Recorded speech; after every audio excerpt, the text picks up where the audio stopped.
Hey friends, how good is your memory? Like, how great is your memory? Are you like right on it and like a year later you can remember everything that happened last year at an event?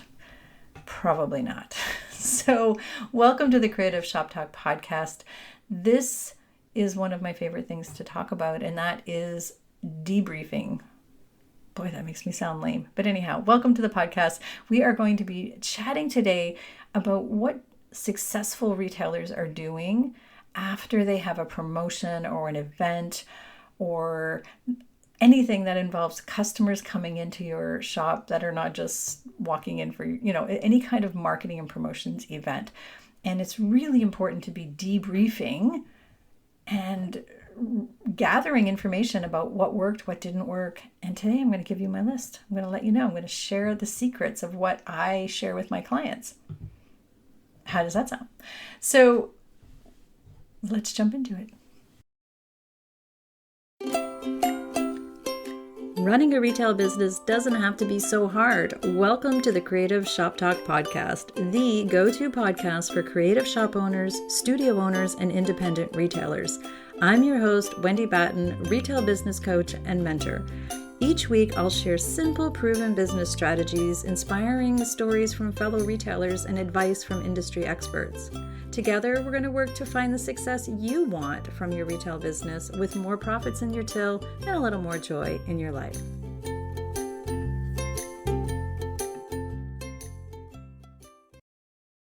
So most retailers think that an event is over once the last customer leaves, once the last guest leaves. But I will tell you that most of the successful retailers that I'm working with, they know the real magic and the money. And where that happens is in a debrief. We just will not remember. If you've ever walked away, after one of your events, and when I say events, I'm thinking anything that's like a workshop that you've maybe either paid events or unpaid events. And let me tell you, it's also really important for us to understand why we're even doing the event. And we'll talk about that in a minute. But like, what was the purpose? And I have an entire podcast episode on that and how to plan for your events. And we'll share that we will share that in the in the show notes. Oh, I've lost my words already today, and we're just getting going. But here's what I wanted to share. It's really important, and the magic happens in debrief. And this is like, again, the saying, like the magic happens in the thing that you're avoiding or you're not doing. This is one of those things that a lot of retailers skip. They don't bother with. I'm speaking and looking at myself in a mirror here right now because this is what I just move on to the next thing. That's what we do as entrepreneurs. We're just moving on to the next thing. So I had a client who had, and the reason I'm sharing this list is because I had a client who had an incredibly busy July. So July was it's festival month in her town, and just decided to have a bunch of workshops, like one after the other. And there was quite a few. They were all successful. It was a great month and everything was awesome. And at the end, when we had our meeting together, our private coaching call together, and she said, okay, I want to talk about these events and like debrief them. So we debrief, but we're already starting to forget. We're already starting to forget what happened, right? We are busy, and our brains don't need to think of these things. They've got other things to think about. So we do forget, and there's all kinds of psychological reasons why we remember the highs, not the lows, or maybe we remember the lows sometimes and not always the highs. So we want to have an actual structured list of what we should be debriefing. So I want to walk you through an event debrief and my framework. This is my framework, highlighting the most impactful and the most important categories from my list. And I thought I would share that with you today. So here's what we're going to talk about as I pull up my list. So this is why I don't do video, because honestly, guys, sometimes it's imperfect around here, as you know. But here we are. So we're gonna walk through the steps, my checklist, if you will, of things that we should be paying attention to. So you've had an event or a promotion, and it can be multiple things. We want to make sure that we are really assessing if there was an ROI on this, if there's a return on our investment of time, and return on our investment of money, and how do we do that? So the first thing we want to look at is track actual costs. So was it profitable, and what were the costs? And here's where I see challenges occur. I have retailers who run events and they spend more money than they make, maybe in staff, maybe in discounts. We got to watch margins, hate discounts, as you know. But anyway, there is a time and a place, but really paying attention to the actual reality of what the event was or did. So if it was a sale, let's say, how much did you make? What were the margins? Like, we're going to look at the numbers. How much extra staff did we bring in? What did our advertising costs cost us? That's a mouthful. What were the hidden costs? What were unexpected wins? Profit, like what were unexpected wins in that list? So thinking through the actual event in a dollars and cents way is important. And I don't know why we all skip it. Like I'm hands up here. You can't see me again, but I have my hand up here saying when I was running events in my shop, it was just like making the sales. And again, that's why we're not chasing top line sales. We are not chasing, but we are looking for profitability. The exception to this, or not exception to it being profitable, but this is the snapshot. So we want to make sure maybe this was an event that was done for an advertising purpose. So it was more about a visibility and awareness, maybe a community event or something along that lines. And it wasn't meant for us to be like, we didn't plan on being profitable. I know that sounds funny, but if you've been in business any amount of time, there are events. And again, if you go and listen to the podcast episodes that I've done about creating events and the purpose of different events, make sure that the purpose of this event, and make sure that we're just aware of the cost, because I will tell you, there's always hidden costs. There's things that come up, there's creep sets in, we have a plan on paper, but then whatever, right? So number one, profitability and cost. Just track everything, track the actuals, and go back and look, and just take 10 minutes, for goodness sakes, and do this. So this whole debrief does not have to take a long time, just FYI. Get in a rhythm and a pattern of doing it. Get a sheet printed up. Make sure that you're paying attention. I guess I should have mentioned that at the top. But stop making this out to be something that's bigger than it is or more time consuming than it is. This is an important piece that will help your business. It's just an important piece that does not take that long. Okay, number 2, marketing effectiveness. So what channels worked? So what worked for marketing? What brought the people in or made the event successful? What should you double down on next time? What are we not going to do? What worked, what didn't work? And go back and look and think about and track, of course, unscalable conversations, something that we talk about, and also tracking what brought customers in. Unscalable conversations being, did everybody say, oh my gosh, whoever, I saw your billboard, or I saw this, or thanks for sending that last email, or whatever, thinking about and talking to your team and regrouping around events and what worked, what didn't work. So marketing effectiveness. And I will tell you this right here, this one alone, after profitability and costs, is super important. Because let's admit, we don't want to waste our time next year if we're doing the same event, or if you're going to do the same event next month or whatever. We just do not need to waste our time. We're not wasting our time. So this will help you understand where you could do better maybe next time. We could amplify, we could try different things. I hope that makes sense. Okay, so marketing effectiveness. Number 3, customer impact.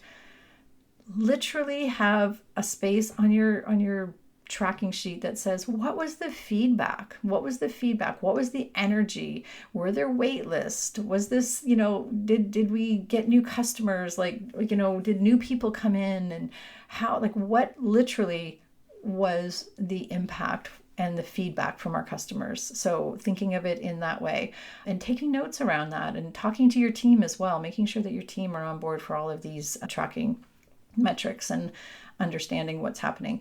I also literally, these are feedback and debriefs, but I would also make sure that we have actual numbers, like how many people came in, what were the sales, what was the average order. We're going to make sure we do all of that too under our profitability and cost. Just FYI, I kind of jumped to like the expenses and the cost of running the event, but that was my bad, because I want to make sure that it's obvious that I would want you to track success rates as well too. So how much money did you make? What was the average order? How many people came in? Understanding the numbers. So customer impact is important.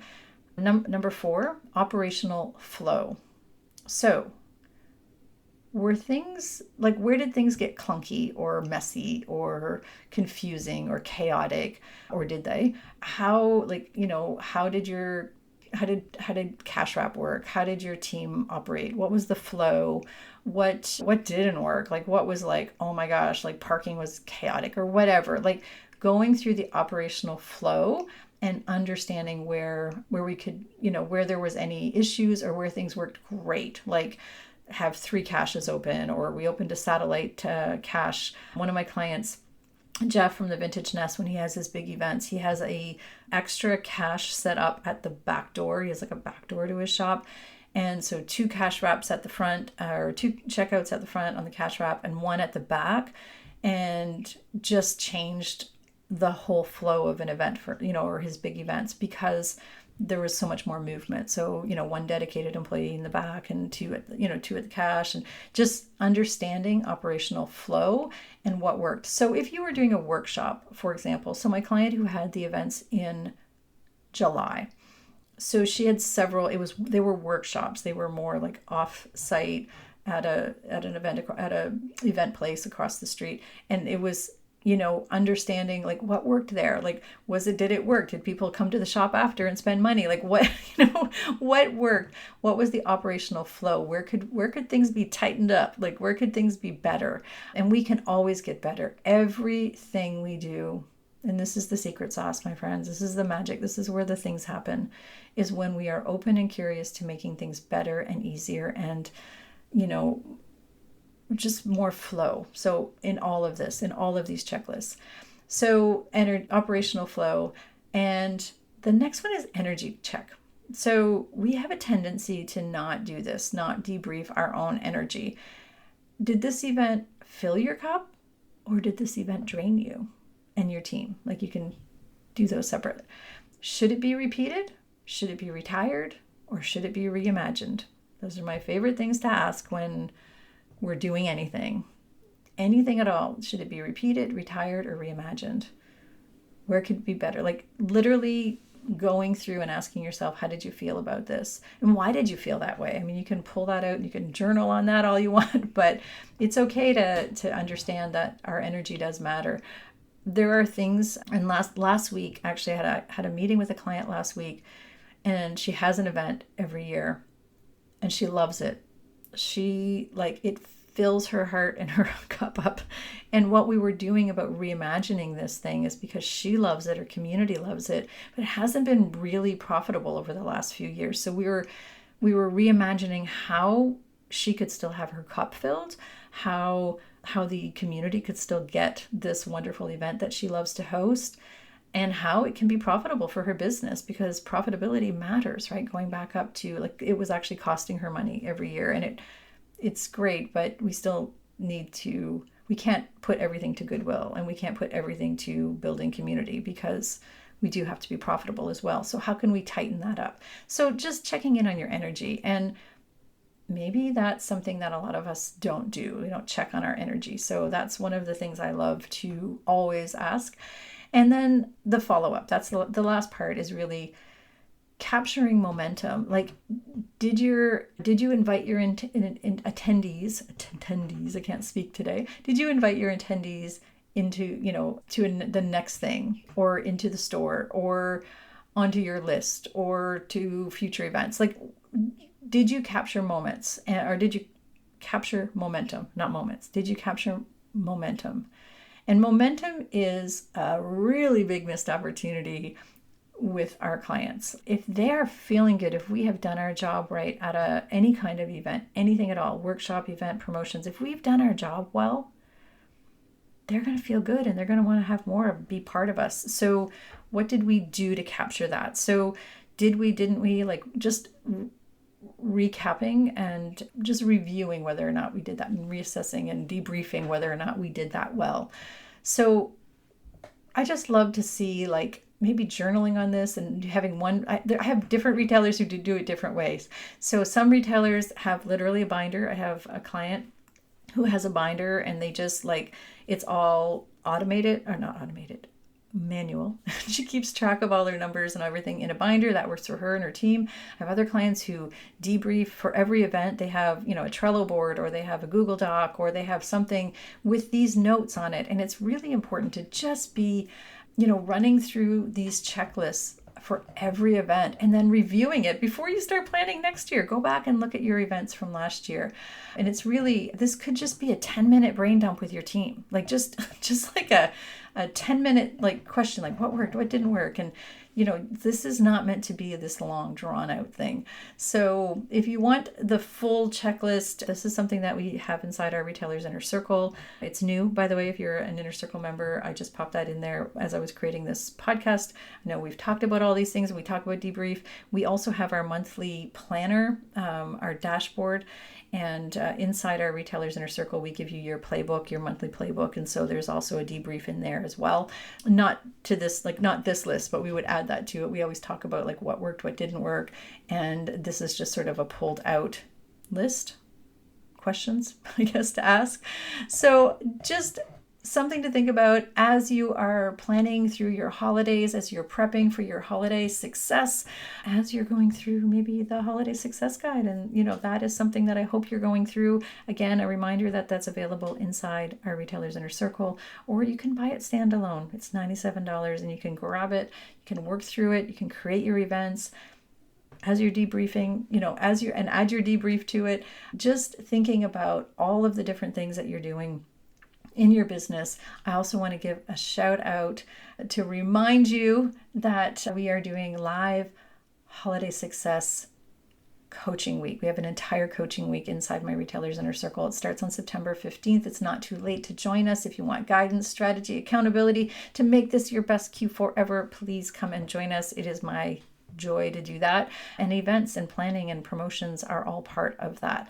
So I hope you find this helpful. I hope you are doing debriefs, and love to continue the conversation. If you're inside the Inner Circle, jump into the Inner Circle and let me know if you have any questions around this, or jump into my DMs on Instagram. You can find me at Wendy Batten Biz. I love continuing conversations inside my DMs. This makes me happy to help you. This is what we do here. So this is, again, it's important for us to be thinking about our energy and the way we're showing up for our events, and we're not reinventing the wheel every year. And what are we doing for our customers? So thank you so much for being here. So many fun things happening over the next few months for you. I know there is. This is go time, right? This is the go time. This is the time to start planning and getting excited about things. So I'm really excited for you and for your customers as well too. 1% improvement, making things better every day. That's what we're here to help you with. So have a fantastic week, my friend. I will see you back here next week. We have a guest on the podcast for you next week. I can't wait for you to meet her. All right. Talk to you soon. See you next week.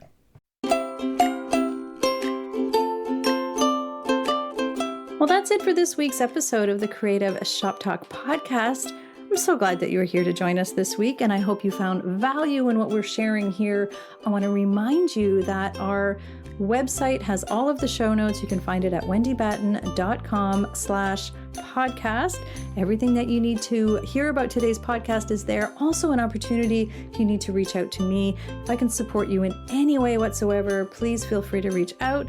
So thanks for joining us. Please leave a review, subscribe if you can, and never miss an episode. We hope to see you back here again next week. Thanks, my friend. Have a great week.